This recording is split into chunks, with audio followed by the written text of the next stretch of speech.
guys, I'm Kasha. Welcome to the channel, to the Wonderland. It is a coffee time and it is again another Top 5 Wednesday. As always, I'm gonna leave for you down below in the description box the link to the Goodreads group that hosts these 5 Top Wednesdays, and I'm also gonna leave down below for you the link to the creators channel. So the topic for today was something that I really loved because this month is all about magic and spooky and supernatural stuff. So the first topic for the month of October was 5 books with a magical system. So I put together for you a top 5 books that I personally enjoyed the magic in those books, and let's go see them. The first one is not a surprise for anybody, and this should be in everybody's top 5 because it is Harry Potter by J.K. Rowling. As you all know, Harry Potter is a book about witches and wizards. We have fictional magical creatures, we have creatures that are not magical but that can have magic, and we also have objects that have magic. In this world there is a small amount of humans who can perform magic, and those are called witches and wizards. And then we also have, of course, the regular humans that cannot perform magic, and those are called muggles. Well, muggle if you are in the UK, if you are in the US they're called non-mag. In the world of Harry Potter, magic is an inborn attribute, so it means that you are already born with this ability. Most of the cases it's because they're children from witches and wizards, but there's also the case that a non-magical family, like, you know, the parents are non-magical, but they can have a kid that has magical powers, like it happened to Hermione. Her parents don't have powers, but then she was born a witch. However, those are not always so well seen in the wizard world, especially by people from the house of Slytherin, and they call them muggle-born or mudblows as a disrespectful kind of term. Our witches and wizards, they need training in order to control their powers. If a young child that has not control over their powers, you know, gets upset or gets really sad or gets frustrated, gets mad, then these powers can just erupt, like it happened to Harry when they went to this kind of zoo, and then there was this snake and the glass disappeared, or also when he started getting his Aunt March to fly. Those kind of situations can happen, like I said, if the kid is untrained and they're not able yet to control their magic. In the world of Harry Potter, a wizard is most powerful, performing spells with their own wand. They can actually use the wand of somebody else, but then the spells are not as powerful. And because the kids need to be able to control their own powers, they are being sent to Hogwarts, which is the school for witches and wizards, and here they attend lessons, and we get to see a lot of these lessons, especially on the first books. We see them go to potions, divination, magical creatures, defense against dark arts, and all of this stuff. And sadly, this is more in the first books, and then we kind of lose more track about what they're actually learning at Hogwarts, which is a pity in my opinion because I really enjoy those kind of lessons. But anyways, I love Harry Potter, I love the magical system, and I love how it's written, and it had to be on this list.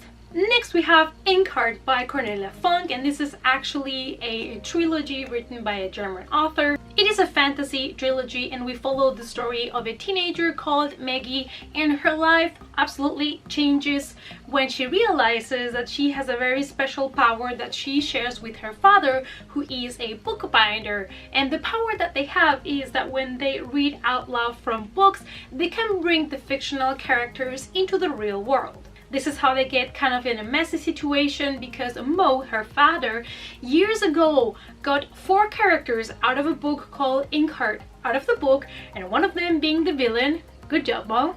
And so years later they come to warn them that they need to leave because somebody's coming for them, because somebody wants to get the Inkheart book. This is how the story starts, and there is a trilogy, and I absolutely adore the books. I love the magic on the books. I love that it is all about bookbinding and the love of books, and you get where this is going. And I was so excited when they announced the movie was coming out until I watched the movie.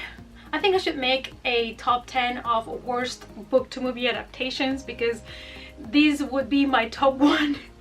I was so upset. I swear I was watching the movie and I was just thinking I couldn't take it anymore. I'm not surprised I didn't move on with the movies and made book 2 and 3 because no. But if you have not read this trilogy and you love magic and you love books, I would definitely pick this one up.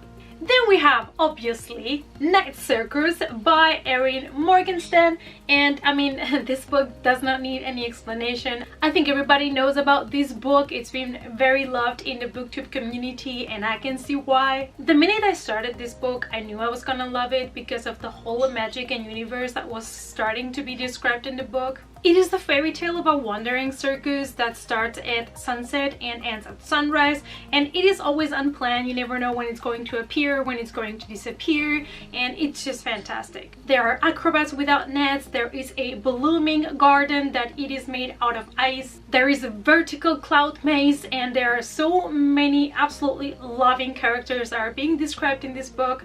However, the circus has also another purpose, and that is that there is the story of two magicians that are rivals. One of them is a girl, one of them is a boy, and they have been trained all their lives, and they don't know exactly for what, until they find out that they have a rival and that they have to fight. Of course, nobody thought that they could fall in love, which is obviously what happens in the book. They start to like each other. We have here mind games, and the magic described in this book, it is so original and so cool, and I absolutely love that it is like nothing you've read before. I just love the magic here. It's just like such a beautiful, intricate system. I just love it.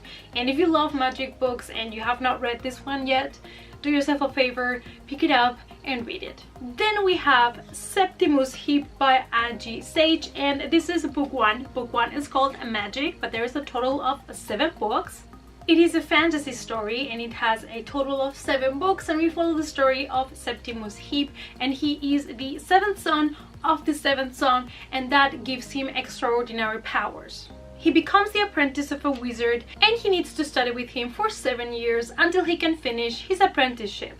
So in these 7 books, we get to discover this fantastical world and all of the challenges that Septimus and his friends have to overcome throughout the 7 books and all of the learning. I also love this book format. It's super cute. I love this kind of floppy paperback, and I'm super happy that I decided one day to pick up this book because I absolutely loved the magic and the world described in these 7 novels.